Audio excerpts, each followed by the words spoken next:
Hello everybody and welcome to part 3 of the Resident Evil Resistance Honest Q&As. Now, I very much went into part 2 with the tagline of this will be the final part, the novelty will wear off, people will run out of questions or people will just find it too mean-spirited. And thankfully, it's gone completely the other way. We actually have so many questions today that part 3 will be split into 2 parts on itself. So, yeah, it's been a chunky one, part 2's comment section, and we'll try and get through as many as we can today. Obviously, if you guys have any more questions, I might squeeze them into the next part of this part, or otherwise a potential part 4. But either way, leave more questions below if you do want to see more. And yeah, just as a side note though, obviously in part 2, there was a small minority who did display disapproval and disgruntlement. Is that even a word? I don't know. It is now. But they basically, gave the thumbs down to the videos, weren't happy with the tone of the videos, thought they were a bit mean-spirited, and took issue with them.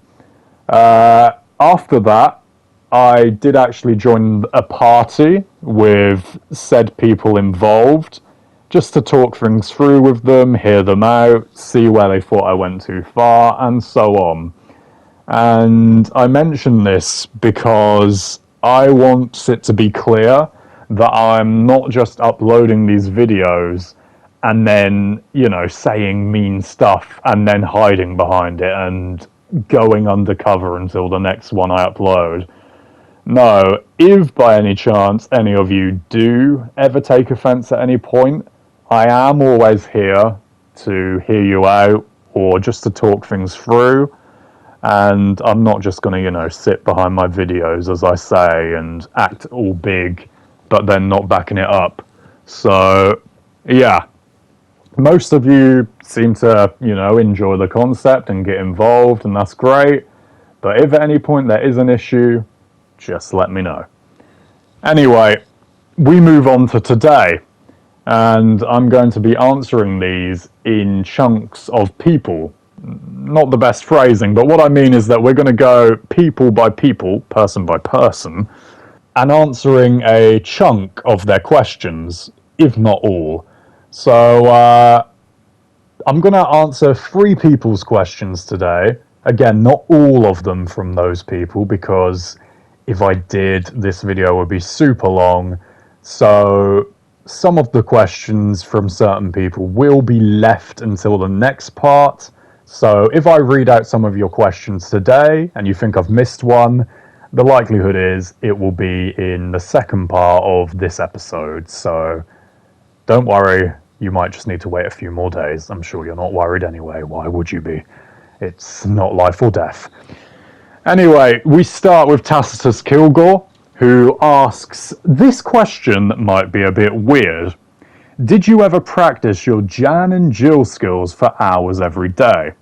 Or was that someone else? Now, back in the day in Resistance, I was a very sad man. Obviously nowadays I'm incredibly unsad and joyful. But a couple years back when the customs were the most challenging, the most engaging, and so on, I did take it very, very seriously, and so did Kara, Habiba HMI, as others might know her. She came back to the game, and she wanted to get better at Jan. So, early on into her comeback, we went into a 1v1 custom. I'd be Nikolai, she'd be Jan. She wanted to practice reacting to gunshots and stuff like that. And that was cool at first. What was a bit less cool was that we then wanted to get really good and prepare for customs and show people that we were better than they thought maybe.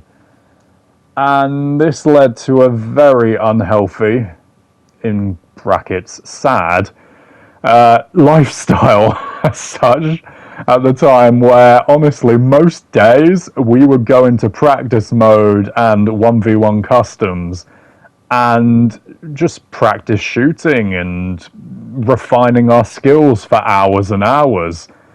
And that was the gist of our makeup for Resistance. We'd go into practice mode, we'd do this and that, and we thought we were incredibly cool.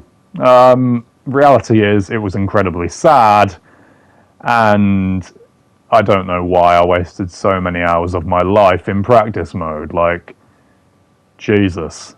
But yeah, to confirm, I did. Second question from Tacitus Kilgore. Do you think you're a better Terminal Spencer than Raccoon and Ranger Danger Live? Now, I will say yes to 50% here and say that I am better than Raccoon. This isn't going to be a Raccoon hate session today, don't worry, that would get boring very quick. I think he's a good Terminal Spencer, but I do think that I am better than him at it. Admittedly, on weaker maps, I'm pretty shoddy in areas, but on half of the maps, I am very competent, and when I'm really on it, I can challenge most people. So, yeah, Raccoon's good. He's better with reroute than I am, and better with D-field as well, but there are some games where he's a bit inconsistent. But, yeah. Anyway, Ranger is the clear number one here. He was the most consistent. He played it the most. He was just the most well-refined and the best at cycling. He wasn't, he wasn't perfect. He did have a couple of games where he lost quite brutally, but yeah, out of us three, he's the best. And Tacitus Kilgore's final question. Do you ever feel embarrassed after losing to a mastermind that isn't very good with a team that isn't good either? Do you ever go, oh great, that's going on YouTube, rolling eyes emoji, after losing a match that was very easy to win? Yeah, I do. I did. I always have. I've played in a range of teams on Resistance. I played solo, duo, in good teams, in bad teams, and honestly, I have a lot of things I say as an almost reflex, and saying, great, that's going to go on YouTube, was definitely one I'd say immediately, either after a loss or as we enter overtime or whatever. Like, I could be in duo and be against Vampire. First reaction, oh great, that's going on YouTube. I could be against a laggy mastermind, lose in trio. Oh great, that's going on YouTube. I could be playing with not very good players and I'd lose to a mastermind who was average. For example, King Jassem. I lost to him when I was playing with Brandon, Light Pep Talk, and Duckman Sam. And Brandon and Light Pep Talk were very casual players, as in I wouldn't want them on a team against any good mastermind. Sam is a good player. But the other two, they play for fun and I love playing with them. It's just they're not the best players. But yeah, King Jassem beat me in a team with those guys on it before, and he uploaded it and said M Western 4 team destroyed and stuff like that. And then said that Daniel was my weakness. It's like, mate, come on. It's not really that impressive. But anyway, yes, I said that phrase a hell of a lot. Anyway, we move on to Scooby Gamer's questions now. And we have a few tasty ones here. We start with who the worst person I ever met on Resistance was. That's a very tasty one, and again, it's not very hard to guess, but Joffrey is the number one. I'm not going to go into depth on him because, again, as I mentioned with Raccoon earlier, it would be very boring if I just repeated things all the time. I have to still say he takes number one because I can't just ignore him. He is just honestly ridiculous with what he does. But anyway, as for my other number one, it would actually be the Darkness Jill. Now, most people know the Darkness Jill as a 999 in net who blocks a lot of people and is just a little bit weird, and that is all true.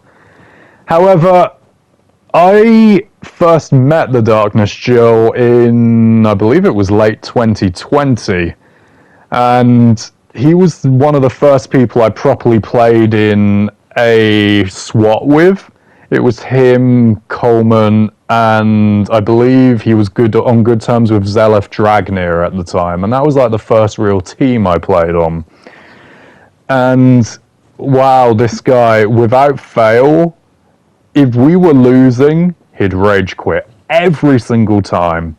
He'd put poop emojis on every mastermind we'd be, even babies. He'd hold games hostage. We'd have 9 minutes on the clock and he'd still stay around, and it was a complete waste of time. And you know, some people are just like that in matches, but then it came to private messages as well. I could be in matches, just in solo queue, and if I took more than 2 minutes, he thought I was ignoring him, or I had a problem with him, and he'd then snap and say that I'm a horrible person, and that I can't just ignore him, or that I'm a trash player, and that I'll get replaced in his SWAT team. Like, honestly, every day was just something new with him. And in the end, like, I stopped playing with him, thank God. But, you know, at the time, I was kind of just happy to play in a 4-person team, so I took it. But, damn, he was ridiculous. And then I actually faced him on my Smurf last year, and he actually friended me and wanted to play with me. And then the same thing happened again. After like 1 or 2 matches, or well, no, it was like 1 or 2 days, I think. We played a couple of days, okay. We faced like the same mastermind every time.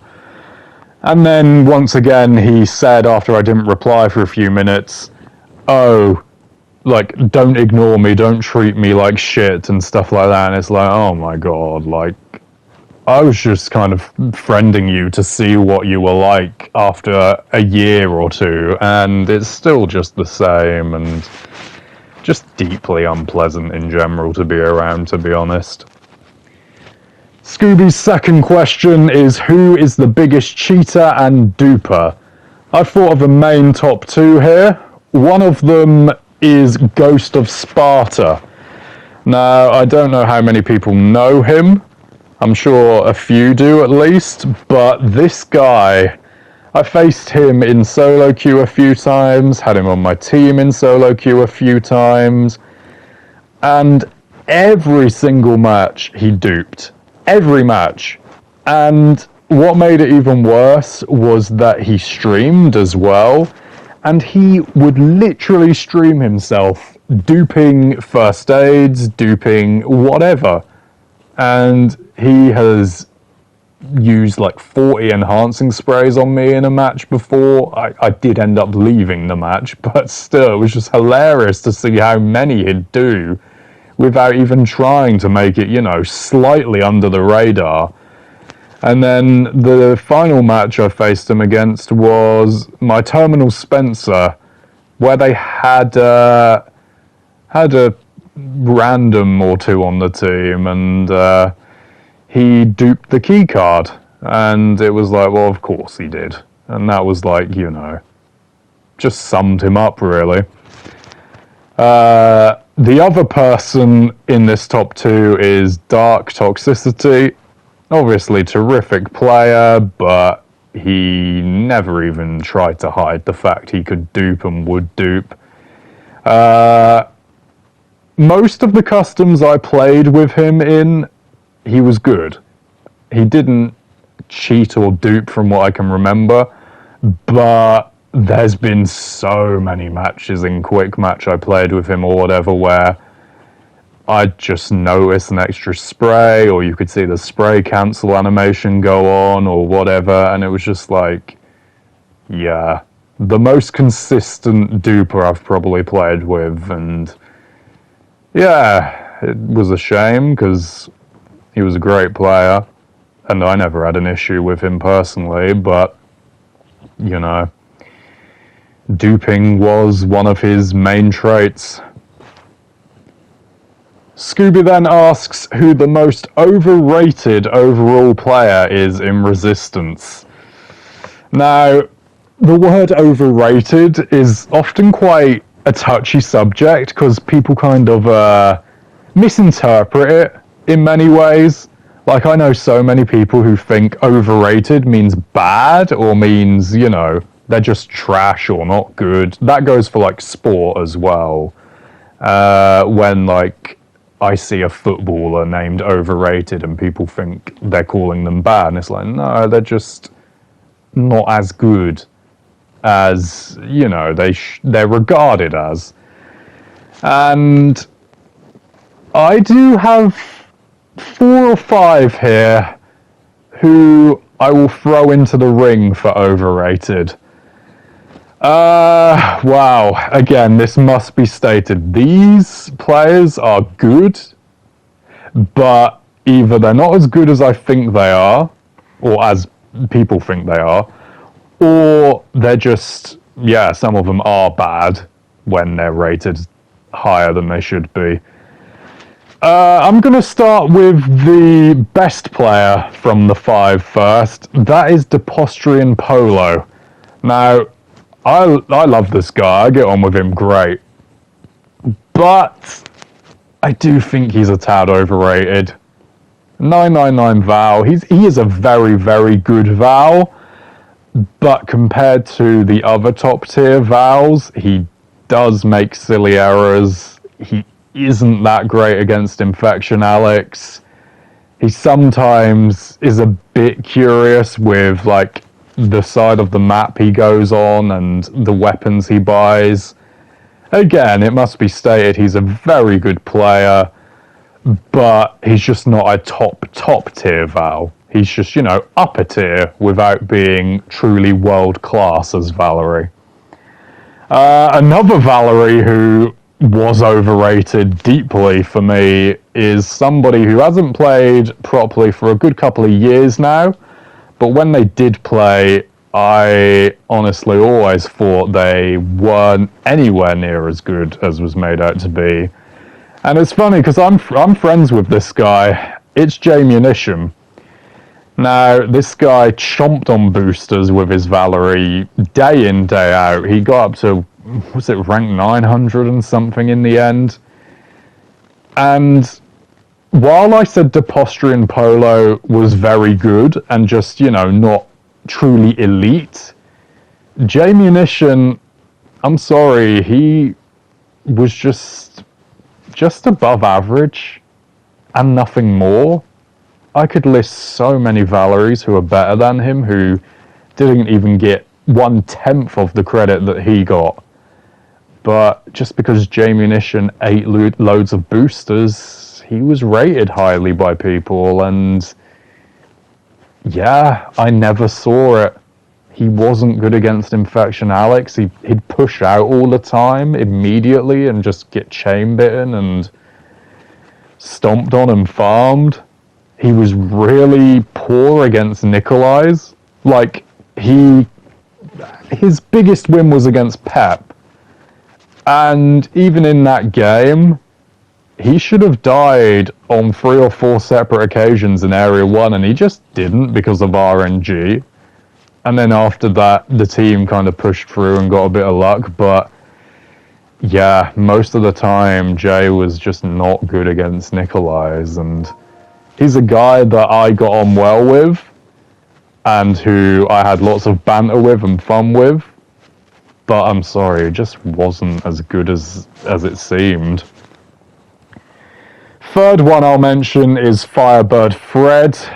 Again, he, just like Jamie Nishan, he just wasn't very good, if I'm honest.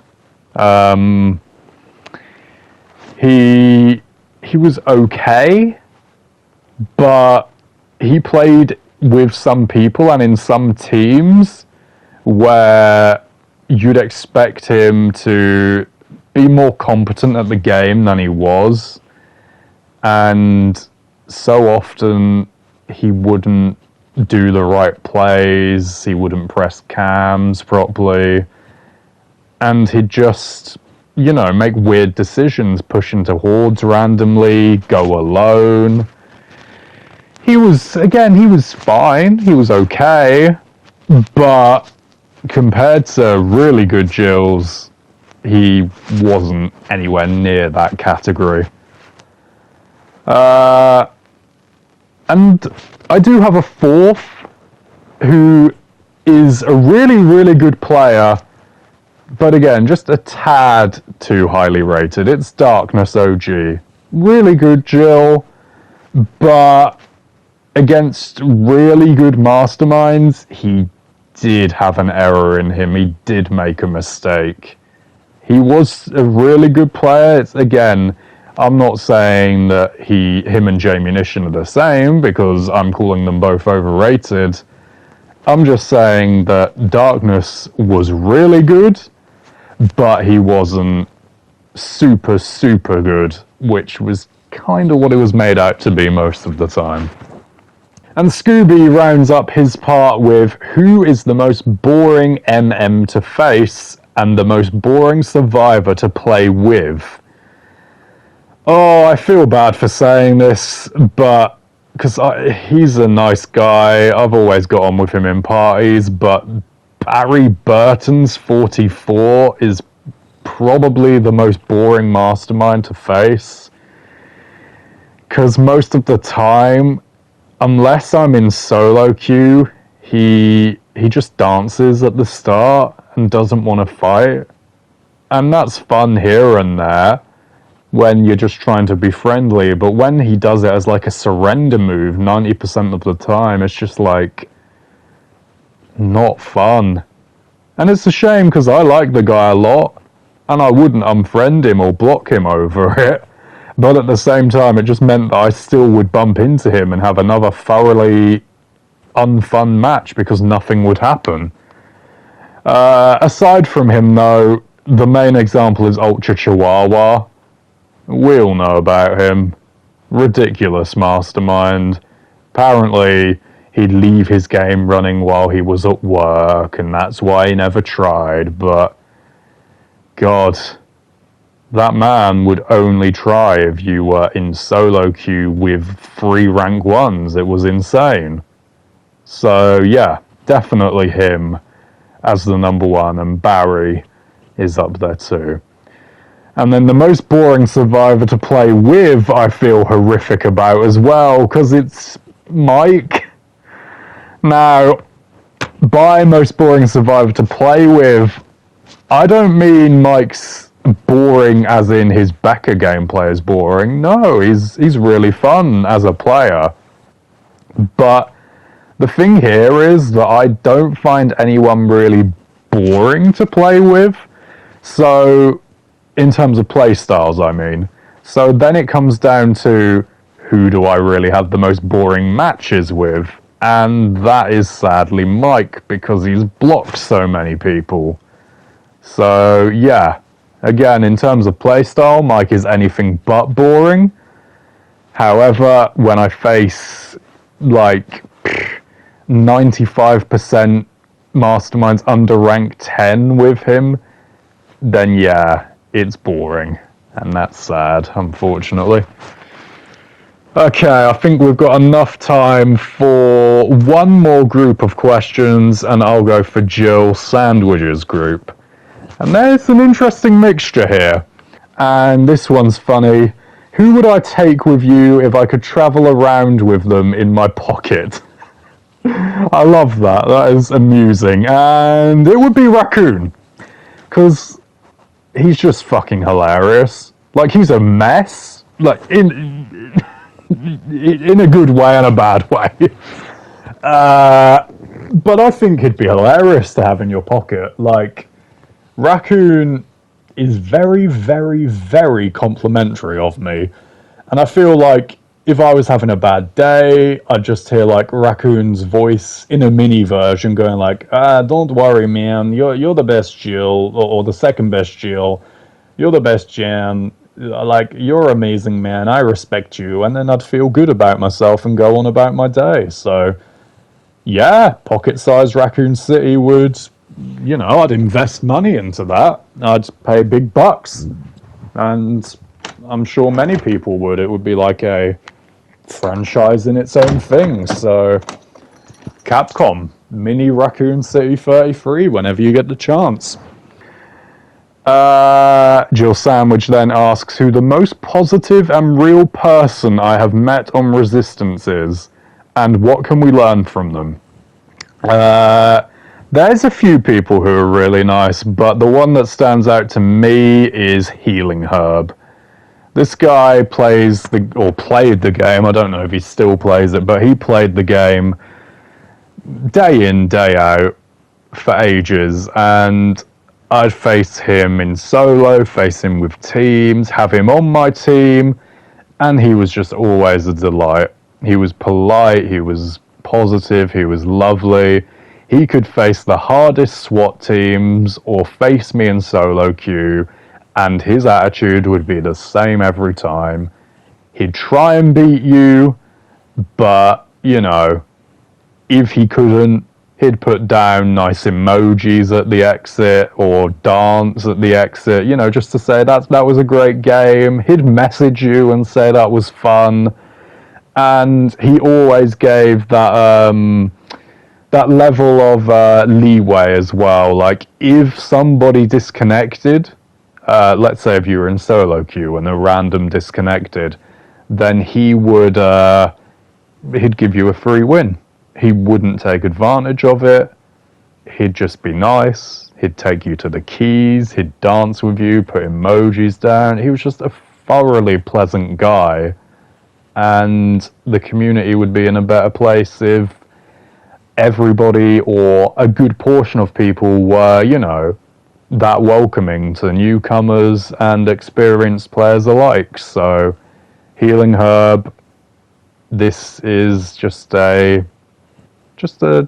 appreciation statement for you, because you are one of the very, very kind-hearted, warmest people I've met in this game, so thank you for being you. Jill Sandwich then asks, the most awkward moments I've had. Oh god,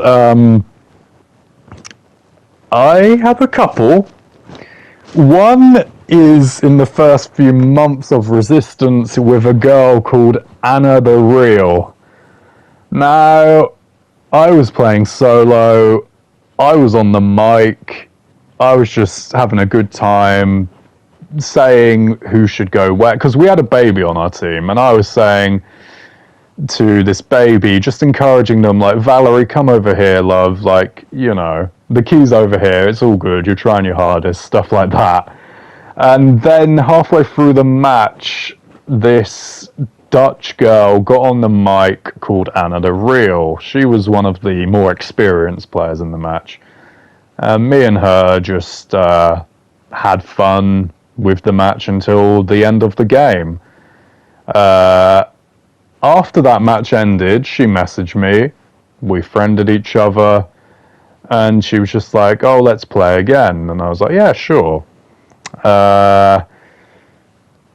Give it a couple of days, and I'm playing with some people I've known for a long time. Duckman Sam, Niu Piu, and I think it was, I don't know, It might have been. It doesn't even. It's not important. I was in a full team basically, and Anna de Real wanted to play with me, and I said, "Sure, give me 20, 30 minutes. I'm just finishing up with my friends, and then I'll play a few with you." And she was just in a huff about it. She just said, "Oh, never mind. Like, play with your friends. Who cares?" Like, she had a real bad attitude against it, about it. And I was just like, okay, that's a bit weird, but I'll just let her be. And then she messaged me the next day, said, "Hey," with a smiley face. And I thought, okay, maybe she was just having a bad day. And she asked me to play again.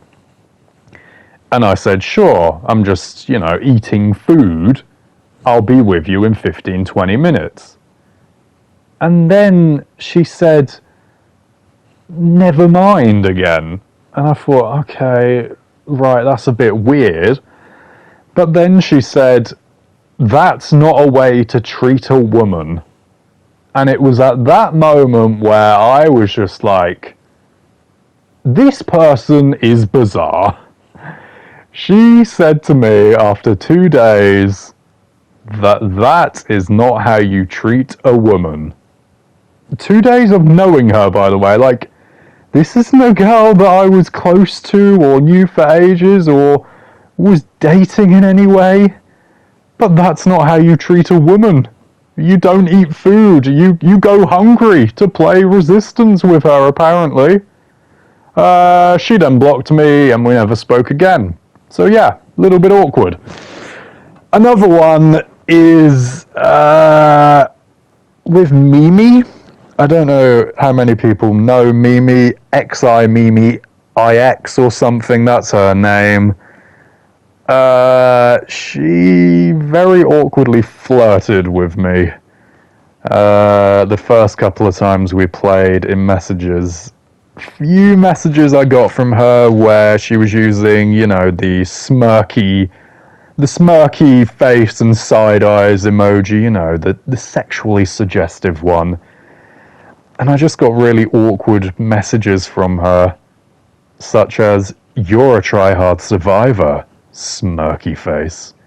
"I want to smell you as survivor," smirky face. And then she used an RP booster and said, "My RP booster is a gift to you," with heart emojis, like hearts around the face emoji. And then she said, "I should block you," devil horns emoji. And then she started quoting Alex as well, like just all of Alex's voice lines, and I'd reply each time with like a laughing emoji, but it was just so awkward trying to navigate it each time. Like, by all means, she was a good player, she was nice, but it was just really awkward. So it goes into the awkward moments question. And one more for the awkward moments, Jill Sandwich. It's actually your friend, Jay Kashi.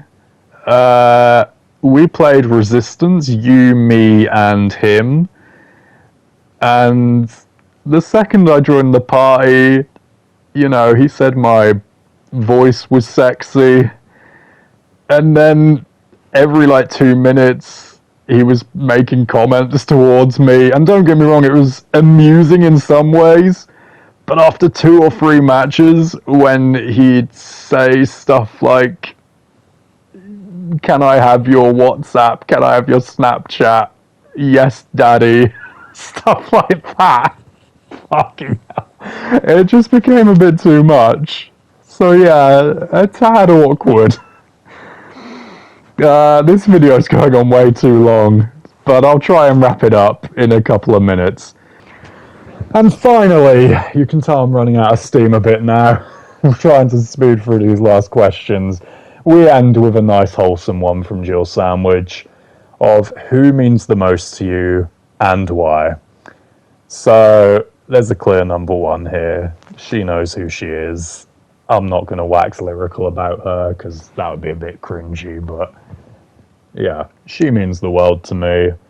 And other people include Duckman Sam, Mike, and Story Tortoise as the main 3, and a couple of other people who were who were in important parts of the game's lifespan for me were Niu Piu and Kara. But yeah, those three I've mentioned after a certain someone were they're the like consistent figureheads I've had around a while in Resistance that I'm closest to, that I get on the most with, that I can confide in and talk to about personal things, or just, we can talk to about life in general. So, yeah, really great people and really great questions from all of you. So that will end today. It's been a journey, and I'll be back for more in part 2 of part 3, if that makes sense. Part 2 of episode 3. Any more questions, ask them below. They might get answered in the next part. They might get answered in part 4. We will see. Thank you for listening, and see you later.